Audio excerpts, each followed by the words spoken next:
Entramos en una semana crítica para el futuro de la Unión Europea. Faltan solo 8 días para el 29 de marzo y a día de hoy estamos ante el temido Brexit sin acuerdo, después de que el Parlamento británico lo haya rechazado en 2 ocasiones. En la cumbre que acaba de comenzar hoy en Bruselas, los 27 estudian la petición de prórroga de Theresa May. Para hablar de esta recta final del Brexit se encuentran hoy con nosotros Miguel Acosta, profesor de Derecho Internacional de la Universidad de Cádiz. Buenas tardes. Buenas tardes. Y Maricruz Arcos, directora del Centro de Documentación Europea de la Universidad de Sevilla. Buenas tardes también. Hola, buenas tardes. En estos momentos, los jefes de Estado y de Gobierno de los 27 intentan tomar una de las decisiones más trascendentales en la historia de la Unión. Siguiendo esa reunión se encuentra en estos momentos en Bruselas nuestra compañera Marisa Doctor. A 8 días de la salida del Reino Unido de la Unión, aún no se sabe cómo va a acabar este culebrón, del que todos están hartos y que nunca imaginaron que iba a llegar hasta este punto. Así es que esta no es una cumbre más. Aquí por primera vez los 27 le han plantado cara a Theresa May y le han puesto una condición. Si quiere prórroga, antes el Parlamento británico tendrá que aprobar el acuerdo de retirada y eso tendrá que ser la próxima semana. A ver si a la tercera va la vencida, pues ya lo rechazó 2 veces. Pero todo hace temer lo peor y lo mismo hay otra cumbre la semana próxima, pero esta será de emergencia. En cualquier caso, todos han dicho que una vez más tendrán paciencia y buena voluntad y lucharán hasta el último minuto para evitar un Brexit sin acuerdo. Ese minuto es a las 23:59 del día 29 de marzo. Bueno, pues parece que sí, que hasta el último minuto vamos a estar con el alma en vilo en todo este asunto, Maricruz. Sí, efectivamente, bueno, pero la verdad es que esto, si bien es novedoso que en la Unión Europea haya que decidir sobre una prórroga de un acuerdo de retirada y cuestiones así, el decidir las cosas en el último minuto es casi una constante en la Unión Europea, ¿no? Todos estamos esperando que en algún momento saquen el conejo de la chistera y resuelvan el asunto, pero hoy por hoy, tal y como están las cosas, está completamente bloqueado. ¿Una prórroga para qué?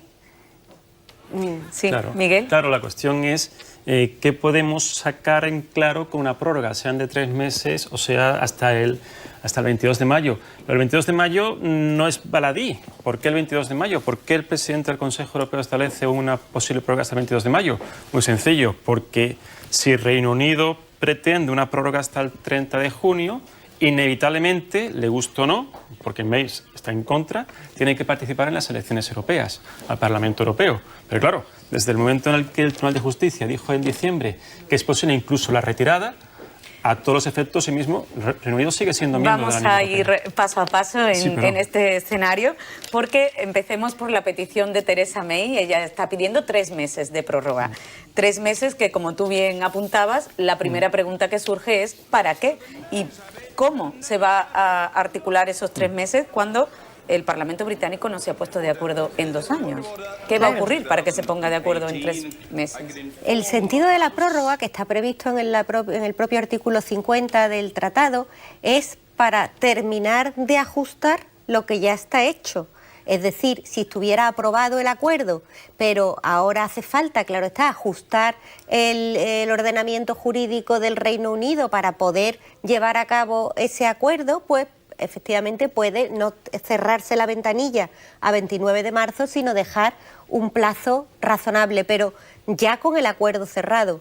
Ahora mismo es que no hay acuerdo cerrado. Bueno, hay acuerdo negociado, pero el Parlamento británico no ha aceptado nada, con lo cual la única solución es o cierre radical el 29, como decía Marisa Doctor, a las 23:59, o retirada, como decía Miguel Acosta, retirada de la solicitud de salida.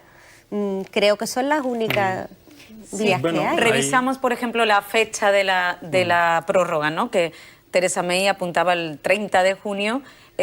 Donald Tusk decía que no, que antes de las elecciones de mayo, ¿no? Como tú apuntabas. Tiene una trascendencia por cuanto que afecta a la propia participación de Reino Unido en las elecciones al Parlamento Europeo, que incluiría pues un gasto adicional, convocar unas elecciones a nivel nacional y a todos los efectos, a fecha de hoy, Reino Unido es miembro de la Unión Europea. Con una prórroga hasta el 30 de junio, sería miembro de la Unión Europea hasta el 30 de junio.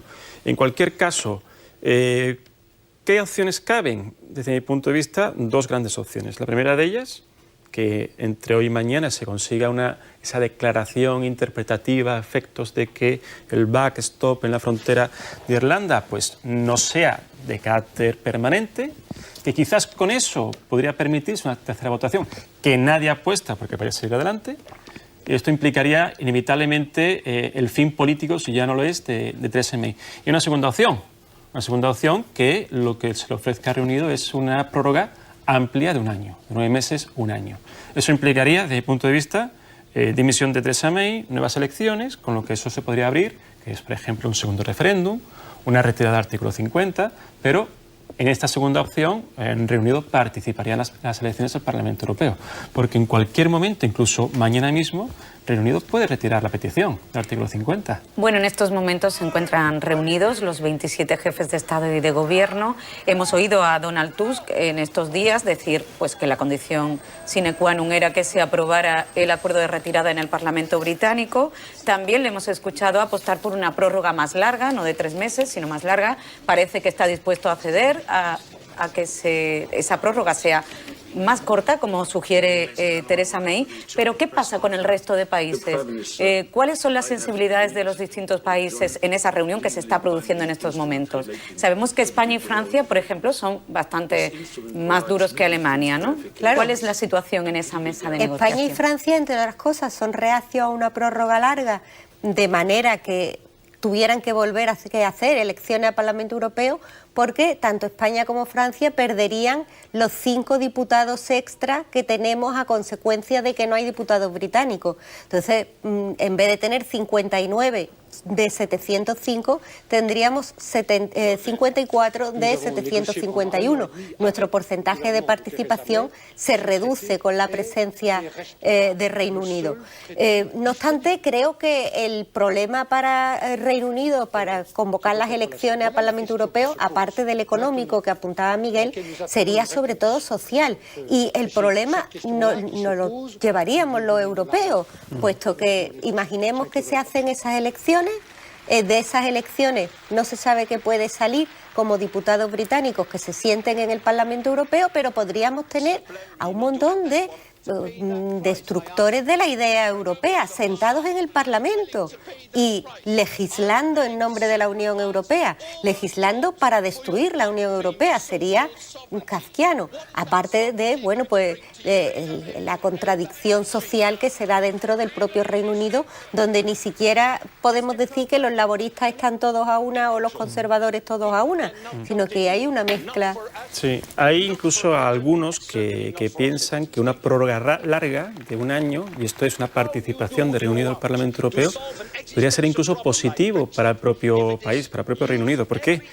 Porque al haber nuevas elecciones, ahora mismo nos encontramos con que los 27 estados están formando un bloque claro frente a la oposición de Reino Unido, incluso la Comisión Europea. Sí. Con unas nuevas elecciones, con la entrada de nuevos partidos, muchos de ellos nacionalistas, desgraciadamente, ¿verdad?, incluso de extrema derecha, con una idea anti-europeísta, esto podría romper esa unidad en las instituciones europeas, que afectaría incluso a la propia composición de la Comisión Europea, y en esa situación Reino Unido incluso podría obtener una negociación a largo plazo con el Brexit algunos de los elementos que ha estado buscando la negociación, con lo cual podría incluso obtener un cierto beneficio. Podría beneficiar al Reino Unido en este caso. Si sabe manejar bien sus cartas, lo podría hacer.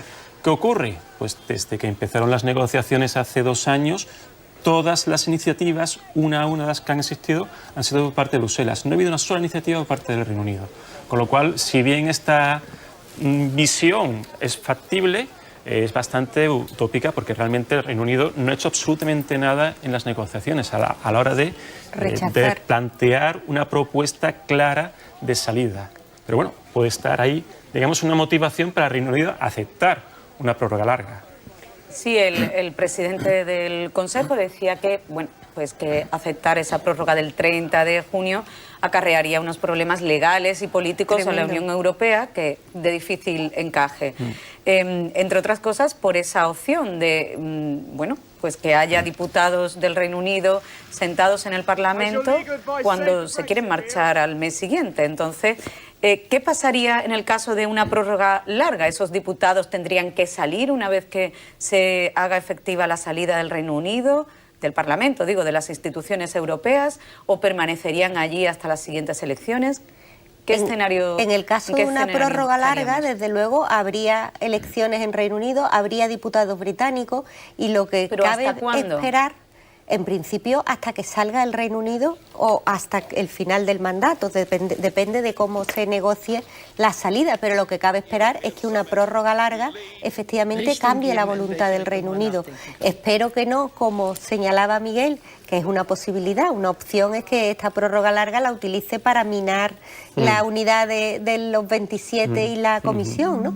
Pero también podemos pensar que en esa prórroga larga puede cambiar su punto de vista, cambiar su voluntad, cambiar su punto de vista y no solicitar la salida, es decir, retirar esa solicitud de salida. Y eso sería posible, y de esa manera, bueno, pues permanecerían dentro de... Claro, comentabas el problema legal, efectivamente. Yo pienso que en el momento en el que finalmente se ratifique este acuerdo, que es un acuerdo provisional, no olvidemos, que luego hay que negociar el acuerdo de futuro, entiendo que los supuestos europarlamentarios británicos tendrían que retirarse. Sea el 2 de julio cuando se constituye el Parlamento Europeo, sea en septiembre, sea en octubre, porque a todos los efectos Reino Unido dejaría de ser miembro de la Unión Europea. Entonces, los problemas legales que comenta Tusk es sobre todo a cómo gestionar ese traspaso de puestos en el Parlamento Europeo de un país a otro en un periodo corto de tiempo. Pensemos también en los funcionarios de la Comisión Europea que son nacionales británicos. Todavía no está claro realmente qué va a pasar con ellos, ¿verdad? Incluso Bélgica se ha ofrecido a concederles la doble nacionalidad. Entonces, son cuestiones que están planteadas. Bélgica y Países Bajos son los países más afectados por la cercanía con Reino Unido, sobre todo a efectos económicos, y tienen ingentes medidas nacionales adaptadas frente a un posible Brexit sin salida. Lo cual esto a nivel nacional se está preparando. También incluso a nivel nacional español. En el campo de Gibraltar, realmente las consecuencias de un Brexit sin acuerdo pueden ser tremendas, absolutamente tremendas, incluso para la propia colonia de Gibraltar. Aunque ahora a los británicos no les gusta que le digan colonia, pero bueno, es así, ¿no? Entonces, nos encontramos en una situación desde hace muchos meses que es que no sabemos qué puede ocurrir. Entonces, esa situación realmente es incómoda. Bueno, lo que parece difícil es que el Parlamento británico en esa tercera votación diera un vuelco y aceptara el acuerdo de retirada, con lo cual nos veríamos abocados a, como mencionaba Marisa, a una nueva cumbre extraordinaria la semana que viene, a solo 24 horas de la salida. En ese caso, los 27 tendrían ya solamente dos opciones, o el Brexit sin acuerdo, o la tregua o la prórroga más larga. Y en ese caso, Theresa May sí ha insinuado que podría dimitir. Claro, con lo cual, es que realmente si hubiera sido un método cartesiano, debía haber dimitido después de la primera votación, para efectivamente proporcionar esa facilidad de pronunciamiento por parte de la Cámara de los Comunes. Pero en la situación en la que está ahora mismo es que no le cabe otra. Tendría efectivamente que dimitir. Y sí, bueno, Tusk ha dicho que el plazo límite es el viernes, pero es que no cabe más plazo, es que el 29 se cierra la ventanilla y el 29 es sábado y no hay más posibilidad. Si el viernes no se ha firmado un acuerdo, las posibilidades son nulas. Salir sin acuerdo, pues bueno, ayer publicó, creo que fue ayer o anteayer, el Banco de España un informe sobre cómo afectaría esta salida sin acuerdo a España, no ya al Reino Unido, para los que sería caótico, pero a España también tiene unas repercusiones serias, como señalaba Miguel, es decir, tanto de puestos de trabajo que se perderían, como de, bueno, pues ahora mismo todas las exportaciones que se hacen al Reino Unido se ralentizarían, y la situación es complicada. Desde el punto de vista institucional, si me permites por volver, desde el punto de vista institucional y el Parlamento Europeo, en alguna ocasión se ha dado cuando España, por ejemplo, entró a ser Estado miembro de la Comunidad Europea, España entró a mitad de una legislatura y se hicieron unas elecciones especiales para España, parciales para España, y solamente para rellenar ese pedazo de legislatura que nos quedaba. Se podría pensar en algo parecido, es decir, volver a los 705 que tendríamos si no participase el Reino Unido cuando se vayan a mitad de mandato, y repartir como estaba previsto con los suplentes de las listas. Esa, yo creo que sería la solución más equitativa, pero fácil no es, ninguna de las soluciones son fáciles. La cuestión es plantearnos de nuevo la pregunta del principio, una prórroga. ¿Para qué? ¿Para qué? ¿Para qué? Porque durante 2 años no han sido capaces de ponerse de acuerdo para el único problema realmente que hay, que es la frontera de Irlanda, que yo personalmente no le veo solución. No le veo solución, o está dentro o está fuera, radicalmente. Entonces, prolongarlo 3 meses, 1 año, con lo cual una prórroga abocaría a nuevas elecciones y, en definitiva, desde mi punto de vista, a retirar el artículo 50 o un segundo referéndum, que dudo que volviera a salir a favor del Brexit. El otro día comentaba yo con unos irlandeses de a pie, bueno, a lo mejor está la posibilidad de reunificar la lista, y me decían algunos irlandeses mayores, o de poner un muro. Ya entonces me eché a temblar, ¿no? Y hay demasiados muros. Seguiremos muy atentos a todo lo que ocurre en Bruselas y en Londres, muy pendientes de lo que ocurre antes de ese 29 de marzo. Pero me gustaría que comentáramos brevemente también una decisión del Parlamento Europeo que hemos conocido hoy, ese informe en el que da un toque de atención bastante serio al Gobierno de España por no prohibir, por no cerrar los pozos ilegales del entorno de Doñana. No ha sido el primero, pero bueno, esto ya sí es un toque de atención importante. ¿Qué falta para que se ponga medios para evitar ese abuso del agua del acuífero de Doñana? Yo, por lo que he visto, ha sido muy rápido, porque lo he visto a mediodía, ha sido la Comisión de Peticiones del Parlamento Europeo. Por lo tanto, nos haría falta efectivamente que hubiera una norma vinculante que obligase al Estado español a adoptar las medidas, o a Andalucía en su caso, a adoptar las medidas necesarias al respecto. Sí que es verdad que no es la primera vez que trabajan el tema del agua y Doñana, que ya en septiembre hubo una visita de parlamentarios europeos para examinar los problemas del agua, y desde Andalucía hubo algunas protestas en cuanto que no todos los grupos de interés afectados habían sido convocados a esas reuniones con los diputados. Efectivamente, si se está agotando el agua de Doñana, ahí tendría una responsabilidad importante el Estado español. No tendríamos que esperar que nos lo dijese la Unión Europea para actuar, porque los compromisos van más allá de que te estén recordando qué es lo que está prohibido y qué es lo que está permitido. Hay, de hecho, una denuncia también de la Comisión Europea ante el Tribunal de Justicia Europeo. Eso quizás sí tenga carácter vinculante. Efectivamente, sí, eso digamos es el procedimiento habitual en cuando se produce un incumplimiento del derecho comunitario. La actuación de la Comisión Europea, que primeramente se pone en contacto con el Estado pidiendo observaciones. Desgraciadamente, en cuestiones medioambientales, España empieza a ser una de las más sancionadas, pero desde mi punto de vista por una cuestión muy sencilla, el reparto competencial entre comunidades autónomas y gobierno central, que para Europa realmente esta división no es entendible, incluso es algo que no tienen por qué afectar. Entonces, la ejecución del derecho europeo, no por el gobierno central, sino por las comunidades, a veces no es lo tan eficaz como se esperaba. Hace poco le han impuesto una sanción a España por temas de aguas urbanas, de gestión de aguas urbanas, y yo creo que va por este mismo camino. Tenemos que dejarlo aquí. Hasta aquí nuestro tiempo para analizar la actualidad de Europa. Gracias a Maricruz Arcos y a Miguel Acosta por acompañarnos.